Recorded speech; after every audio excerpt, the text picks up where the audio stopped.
আসসালামু আলাইকুম ভিউয়ার্স, আজকে আপনাদের সাথে শেয়ার করব ইলিশ মাছের লেজ ভর্তা, যেটা খুবই খেতে আসলে ইয়াম্মি। তো আমি আজকে বেশি কথা বাড়াবো না, আমি জাস্ট রেসিপিটা শেয়ার করব এবং আমরা বাইরে ঘুরতে যাব, সেটা আজকে আপনাদেরকে দেখাবো। তো চলুন শুরু করি। আমি এখানে 2টা ইলিশ মাছের লেজ নিয়েছি। লেজ দুটোকে লবণ হলুদ মেখে আমি ভেজে নিব। দিয়ে দিচ্ছি কিছু রসুন, 2টা শুকনো মরিচ, 2টা আস্ত মরিচ, কাঁচামরিচ 2টা দেওয়ার সঙ্গে সঙ্গে মানে একেবারে তেল ছিটে গেছে, তো খুব কেয়ারফুলি। তো মরিচ ভাজা হয়ে গেছে, আমি মরিচ 2টাকে তুলে নেব। তো বাইরে যাওয়ার জন্য এতটাই এক্সাইটেড ছিলাম যে মানে ক্যামেরার অবস্থা দেখে বুঝতে পারছেন ফোকাসটা সম্পূর্ণ পড়ে নাই, আর আমিও খেয়াল করিনি। রান্না করতেছি, রসুনগুলো ভাজা হয়ে গেছে, আমি এখন মাছকে ভালো করে ভেজে নিচ্ছি। তো মাছ ভাজাও হয়ে গেছে, আমি তুলে নিচ্ছি। খুবই তাড়াহুড়া করে রেসিপিটা করেছিলাম, যার কারণে এই পরিস্থিতি। তো এখন আমি হাফ কাপ পরিমাণ পেঁয়াজ কুচি করে রেখেছি, পেঁয়াজটাকে ভালো করে ভেজে নিচ্ছি। জাস্ট নরম করে ভেজে নিব, সাথে কিছু ধনিয়া পাতা দিয়ে দিচ্ছি। এখানে আরও চাইলে কাঁচামরিচ কুচিও দিতে পারেন। তো আমি কাঁচামরিচ আস্ত ভেজে নিয়েছি, মরিচ খুবই কম খাওয়া হয় এই কারণে অল্প দিয়েছি, আপনারা চাইলে আরও বেশি দিয়ে নিতে পারেন। তো মোটামুটি ভাজা হয়ে গেছে, আমি নামিয়ে রেখেছি। এখন মাছ 2টা ঠান্ডা হলে আমি মাছের কাঁটা ছাড়িয়ে নিচ্ছি। আর এই মাছের এত পরিমাণে কাঁটা থাকে, এই মাছের কাঁটা ছাড়াতে প্রায় 10 মিনিটের মতো লেগে গেছে আমার। তো যাই হোক, একটা এত সময় ধরে কাটা বেছেছি, এখন আর একটা কাটা ছাড়াতে হবে এখন। তো এইভাবে করে আমি খুব তাড়াহুড়া করে সব কাজগুলো করে ফেলেছি, কারণ আমার ছেলে মানে বাইরে যাওয়ার কথা শুনেই মানে ও খুব এক্সাইটেড হয়ে গেছে কখন যাব। তো সবগুলো মাছের কাটা ছাড়ানো হয়ে গেছে, এখন আমি রসুন মরিচ আমি লবণ দিয়ে ডলে নিচ্ছি হাত দিয়ে। ডলা হয়ে গেছে, আমি এখন যে পেঁয়াজ ভেজে রেখেছিলাম সেই পেঁয়াজটুকু সম্পূর্ণ এখন দিয়ে দিব। আর এখানে চাইলে সম্পূর্ণ সরিষার তেল দিয়েও ভাজা যায়, তো আমি খাওয়ার সময় সরিষার তেল দিয়ে মাখিয়ে নিয়েছিলাম। তো আমি সয়াবিন তেল দিয়ে টোটালি পুরোটা করেছি, সরিষার তেল দিয়ে দিলে টেস্টটা একটু বেশি হয়। সবগুলো আমি ভালো করে মেখে নিয়েছি। তো এই রেসিপিটা খুব অল্প সময়ে প্রায় 2 টুকরা মাছ দিয়েই 2-3 জন মানুষ ইজিলিভাবে ভাত খেতে পারবে একেবারে মন ভরে। তো কিছু ধনিয়া পাতা দিয়ে দিলাম। তো রেসিপি করা আমার শেষ, এখন আমরা বাইরে যাব, বাইরের কিছু সিন আপনাদের সাথে শেয়ার করব। আমার ছেলে কি করেছিল বাইরে সেটাই দেখাবো আজকে। চলুন, একসাথে 2 কাজ দেখানো হচ্ছে আজকে। তো এই যে আমরা চলে এসেছি, তো খুবই মানে এক্সাইটেড, খুবই আনন্দিত, কারণ ওকে নিয়ে বেশি বের হওয়া হয় না, আমিও তেমন সময় পাই না, বেশিরভাগ টাইমে বাসায় থাকে। তো বাইরে যাওয়ার কথা শুনলেই ও খুব এক্সাইটেড হয়ে যায়, মামি কখন যাব, আমাকে নিয়ে চলো।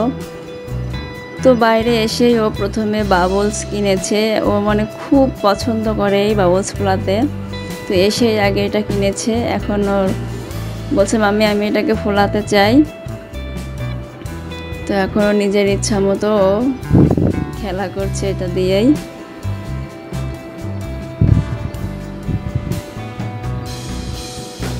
তো তড়িঘড়ি করে রেসিপি করেছি, আসলে রেসিপিতে মানে ফোকাসটা ভালো আসে নাই ক্যামেরাটা, আর আমি অতটা ভালো ফলো করে নি বিধায় মানে কেমন যেন হয়ে গেছে।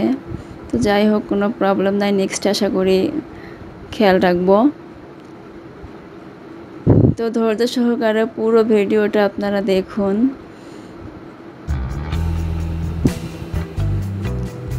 তো এখন আর হচ্ছে না, তো দেখেই বোঝা যাচ্ছে ও এত মানুষ দেখেও মানে হয়ে গেছে যে এখানে এত মানুষ কেন, আমাকে বারবার কোয়েশনস করছে মামি এখানে এত মানুষ কেন, সবাই কি করছে, কেন আসছে। তো আমি ওর প্রশ্নের উত্তর দিতে দিতে আমি পুরো সময়টা পার করেছি। আমি বলেছি যে তুমি যেমন ঘুরতে এসেছো সবাই ঠিক এরকম ঘুরতে আসছে। বলে মামি তুমি আমাকে কেন নিয়ে আসো না? তখন আমি কি বলবো, বললাম বাবা আমি তো সময় পাই না, তুমি ড্যাডির সঙ্গে আসবা। আমার বাবাকে ড্যাডি বলে এখনও, আর আমাকে তো মামি বলে। তো বলে ড্যাডি তো আমাকে নিয়ে আসে না। তো আমি তখন বললাম যে ঠিক আছে বাবা, আমি তোমার ড্যাডিকে বলে দেবো যেন তোমাকে মাঝে মাঝে নিয়ে আসে। ওরা বলে মামি আমার ঘুরতে খুব ভালো লাগে। তো আর এইসব জিনিস দেখে ও অনেক হ্যাপি হয়েছে, খুব হ্যাপি হয়েছে। পরে এরকম একটা শার্ক কিনেছে, তো এটা পেয়ে আরও বেশি খুশি হয়েছে। তো এটা নিয়ে এরকম দৌড়াদৌড়ি ছোটাছুটি করলো কিছুক্ষণ ধরে।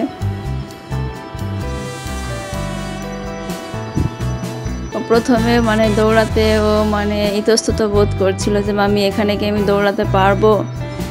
পরে আমি ওকে ওই সাইডে নিয়ে গিয়েছিলাম, সাইডে নিয়ে যাওয়ার পরে ও ওর ইচ্ছা মতো দৌড়াদৌড়ি করলো।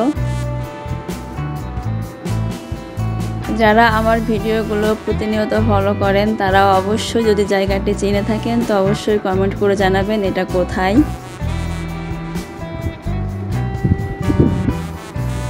এটা ঢাকার ভিতরেই, ঢাকার মিরপুরের ভিতরেই। জায়গাটা কোথায় আমাকে জাস্ট কমেন্টে জানাবেন।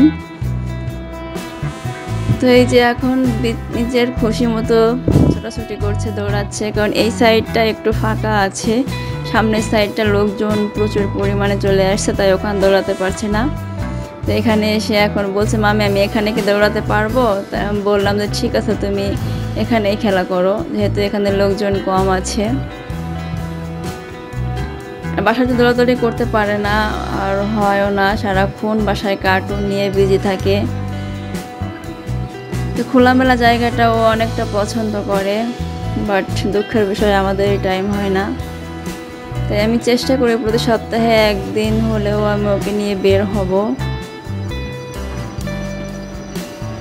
তো আমার ভিডিওটা আপনাদের কাছে কেমন লেগেছে, যদি ভালো লেগে থাকে কমেন্টে জানাবেন, আর একটা সাবস্ক্রাইব করে দেবেন, লাইক কমেন্ট শেয়ার করে দেবেন। তো কি আর বলবো, সবাই ভালো থাকবেন, সুস্থ থাকবেন, আমাদের জন্য দোয়া করবেন, আর আমরা যেন প্রতিনিয়ত ভালো ভালো ভিডিও দিতে পারি আপনাদেরকে, আর আপনারা নিয়মিত আমাদের ভিডিওগুলো একটু দেখবেন। তো এই ছিল আমার আজকের ভিডিও। সবাই ভালো থাকবেন, সুস্থ থাকবেন। আল্লাহ হাফেজ। আমরাও কিছুক্ষণ পর বাসায় চলে যাব। আল্লাহ হাফেজ, বাই বাই।